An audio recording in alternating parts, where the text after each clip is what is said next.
లేదండి, నాకు ఈ పెళ్లి ఇష్టం లేదు. అదే ఎందుకు అని అడుగుతున్నాను. చెప్పండి.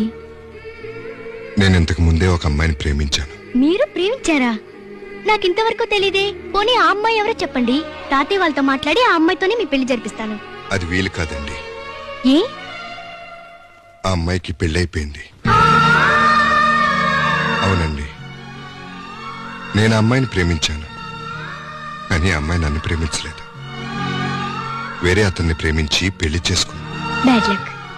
మీలాంటి మంచి వ్యక్తి ప్రేమను పొందలేకపోయిందంటే అంతకన్నా దురదృష్టవంతురాలు ఉండదు. కాదండి, దురదృష్టం తనది కాదు, నాది. లేకపోతే నేను ప్రేమించిన విషయం ఆమెకు తెలియకుండా ఉంటుందా?